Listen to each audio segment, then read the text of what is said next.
ఎందుకంటే మీరందరూ ఈరోజు కూర్చున్న పెద్దలు కూడా అందరూ కూడా కనీసం 3వ వంతు మనం వార్డ్ మెంబర్స్గా ఉండాలి. ఓటు ట్రాన్స్ఫర్ అవ్వాలంటే ఖచ్చితంగా ఇది జరుగుద్ది. ఇవన్నీ మాట్లాడుకున్నాం, దీన్ని ముందుకు తీసుకెళ్తాం.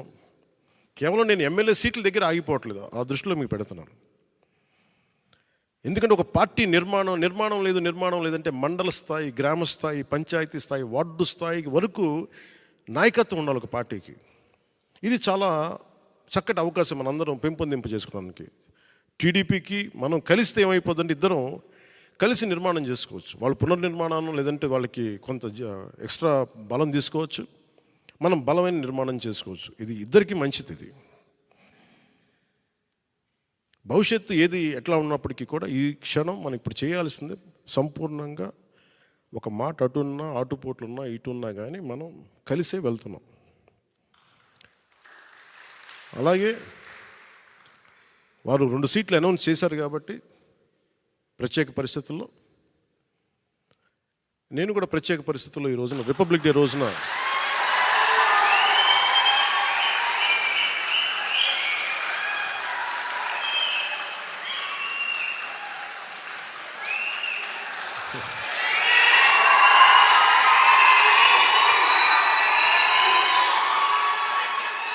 నేను కూడా ప్రత్యేక పరిస్థితుల్లో వాళ్ళు 2 సీట్లు అనౌన్స్ చేశారు కాబట్టి నేను కూడా 2 సీట్లు అనౌన్స్ చేస్తున్నాను ఈ రోజున. అది పరిస్థితులు అలాంటివి. సో నాకు కూడా ఒత్తిడి ఉంటుంది, పాపం చంద్రబాబు గారికి కూడా ఒత్తిడి ఉంటుంది, నాకు కూడా ఒత్తిడి ఉంటుంది. కాబట్టి ఆ ఒత్తిడిని నేను కూడా తట్టుకోవడానికి రిపబ్లిక్ డే రోజున నాకు R అక్షరం బాగుందనిపించింది. రిపబ్లిక్ డే RRR లాగా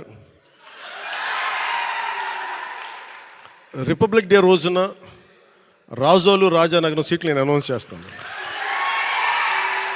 సో ఈ రిపబ్లిక్ డే రోజున అందరం బాగుండాలి, అద్భుతాలు జరగాలి మనస్ఫూర్తిగా కోరుకుంటూ, రాష్ట్ర ప్రజలకి బంగారు భవిష్యత్తు జనసేన తెలుగుదేశం ప్రభుత్వం ఇస్తాయని మనస్ఫూర్తిగా కోరుకుంటూ,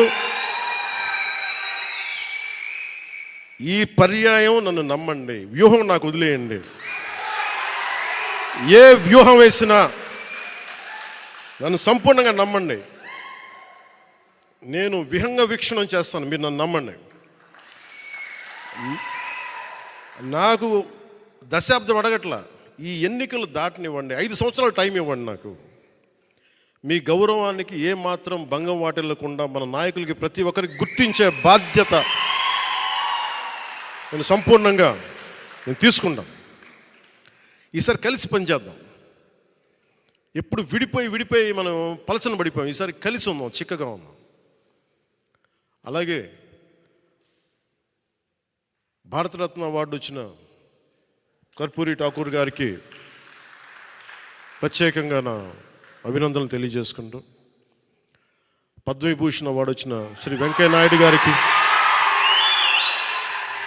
ఉపరాష్ట్రపతి శ్రీ వెంకయ్య నాయుడు గారికి, అలాగే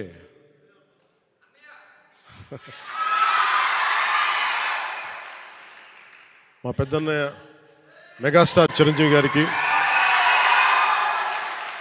మనస్ఫూర్తిగా నా అభినందనలు తెలియజేసుకుంటూ, వైజయంతిమాల బాలి గారికి, మిగతా అవార్డు గ్రహీతలందరికీ కూడా నా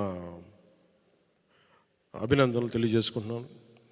ప్రత్యేకించి పద్మ అవార్డ్స్ గురించి మాటలు చెప్పి ముగిస్తాను.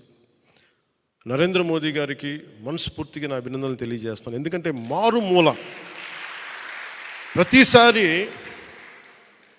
పద్మ అవార్డ్స్ అనగానే రికమెండ్ చేస్తారు, ఈ వ్యక్తికి ఇవ్వాలి అని.